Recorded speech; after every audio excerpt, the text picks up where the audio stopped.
We don't just need our carvers and the things we might have needed pre-contact, but we need our doctors, our lawyers, our mechanics, our hairdressers.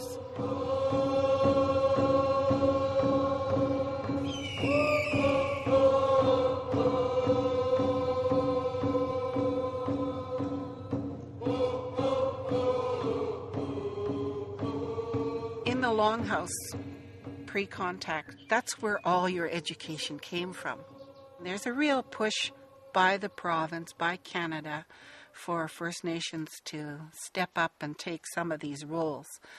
We are the fastest growing population. We have the population to do it. We just need to make education safe, education feel good. It's a real difficult thing to explain. You know, we always don't feel like we fit in, right? But when you start doing things like acknowledging whose territory, having elders at a blessing, having an elder in the college, having First Nations programs, you start to buy in. We welcome you today to celebrate with us as we put forward a longhouse that has long been worked on, and we're finally going to celebrate that today.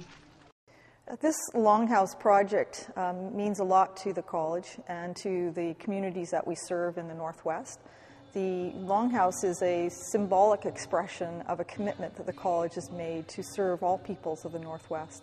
That the community college like this, a public post-secondary institution, would build something in the traditional style of the First Nations of this area is hugely significant in that this is something to be proud of. It's a rich and meaningful culture that we need to share.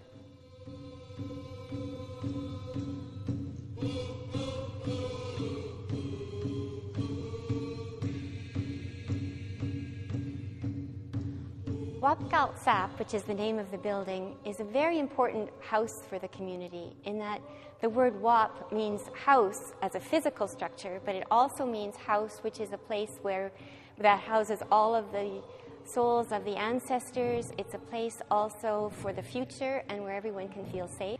So Galts'ap is the house of the community, and that means that everyone in this community now has a house where they can come. Maybe students in their first year can come here and feel that they're maybe not so far away from home. It's also a place where they can meet with their elders and learn about tradition.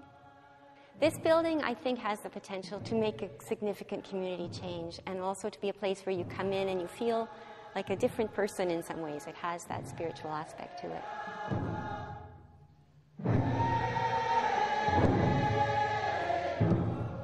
What I'm expecting today is a gathering of all of the nations of the Northwest and all of the bands. And there's over 8 different nations and 27 different bands joining us today in celebration. We have the Wet'suwet'en, we have the Gitxsan, we have the Haisla, the Nishka, the Tlingit, the Tahltan, the Haida. They are all here, so it's a fantastic day, as well as the Métis. So can you believe that? That's amazing. We're going to begin by gathering at the Frida Deasing School of Northwest Coast Art, where the house poles were carved. Up. We're going to be drumming those over to the Longhouse.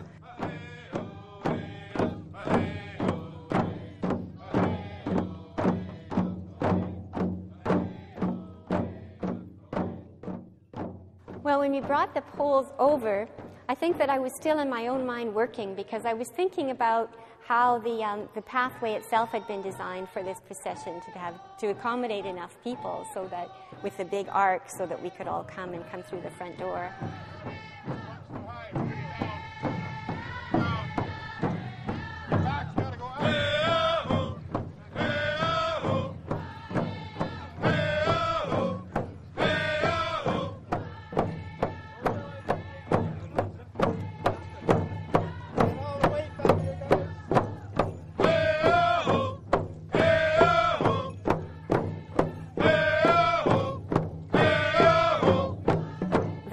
Were such an important part of the building because, again, they represent the welcoming. They're the welcome figures, and so it was It was for me a moment of completion, that the building would then be truly welcoming for the whole community. And as well, I did feel very much a part of the community at that point because we'd been working together on this building for 3 years.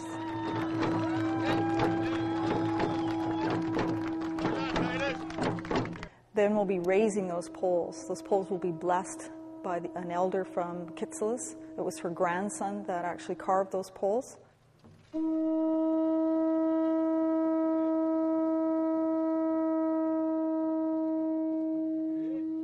We used the cedar branches because these are cedar logs, and we were blessing the pole, and my grandmother was there, and they were just brushing over the pole with the cedar boughs, because the cedar boughs just represent from where the tree came from. So the cedar boughs were just thanking the tree, actually, and blessing it, and just hoping that, you know, that they'll be here for a long time. When Ken and I were out here, and we were, my uncle was drumming, and at a certain point through his drumming, he gradually got louder, and when he came to the end there, that's when we would breathe life into the pole.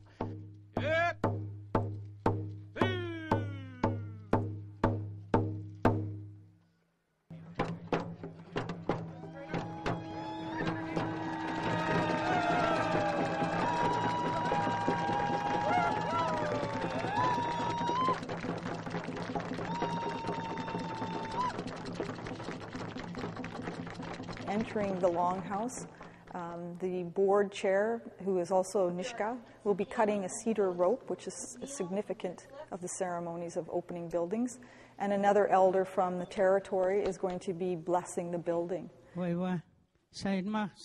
Inside the building, we're going to be unveiling some amazing sculptures and wall paintings done by artists and instructors from the Frida Diesing School of Northwest Coast Art.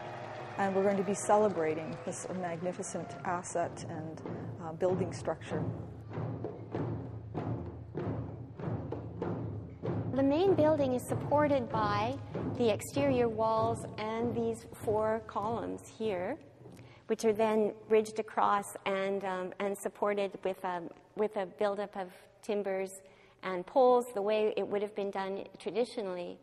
One of the key aspects of working with that is that things have to be notched together to understand exactly how these large logs are going to shrink over time.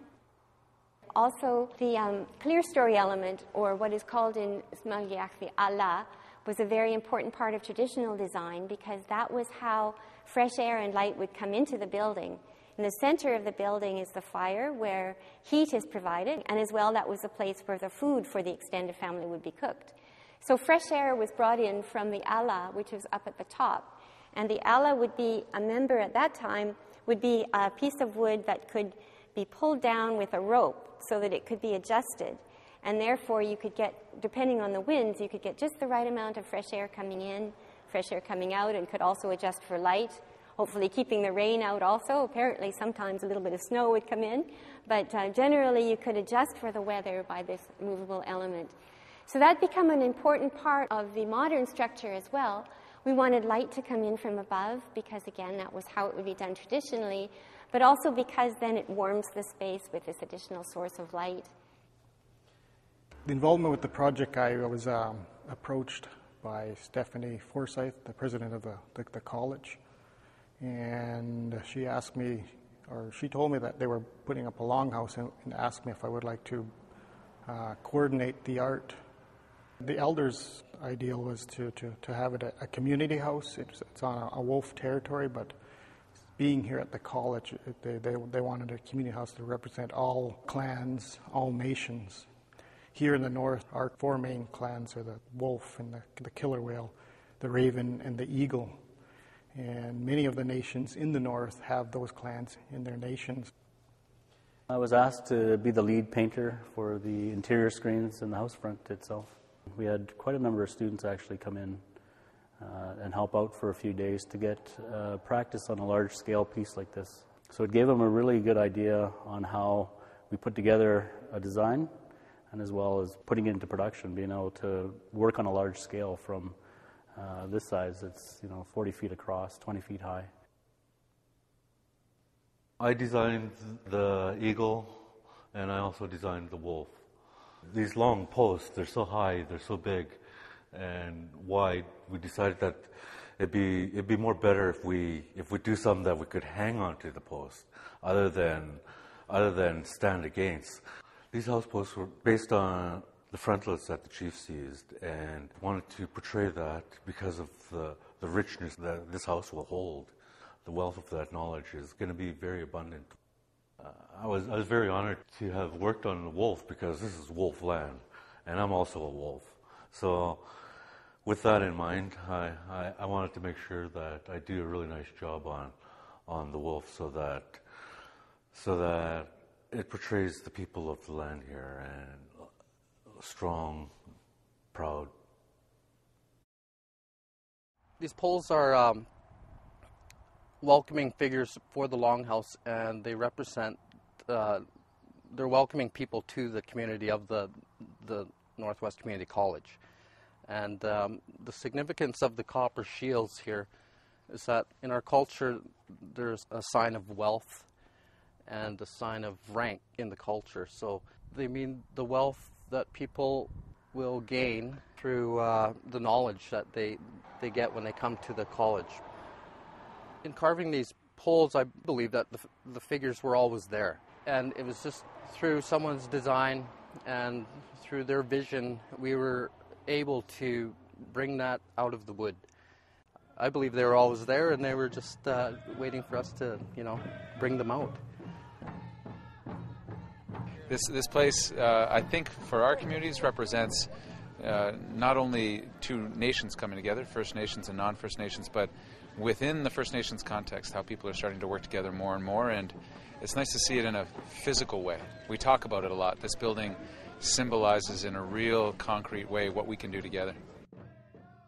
This building makes such a difference to the people in the Northwest. It's a real statement that they are appreciated, they're recognized, that their culture and traditions and way of being is something to be cherished, and that people, non-Aboriginal people as well as Aboriginal people, really believe in what they're about, and they have a pride in their culture.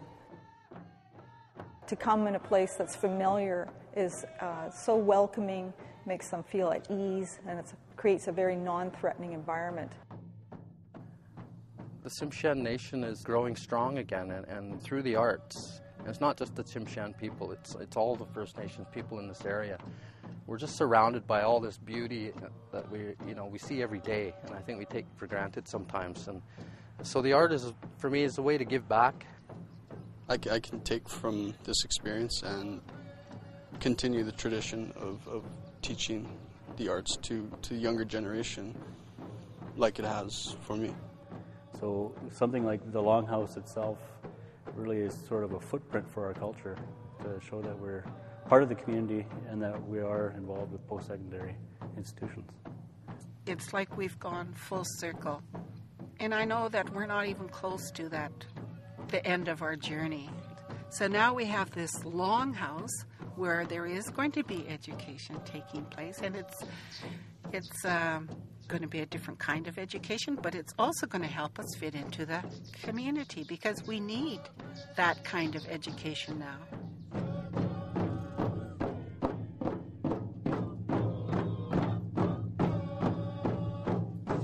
My name is Stan Bevan. So I grew up in Kitsillas, the community, a Tsimshian community here in Terrace. My father's Tsimshian. My mother's Tahltan Tlingit from Telegraph Creek. My name's Ken McNeil.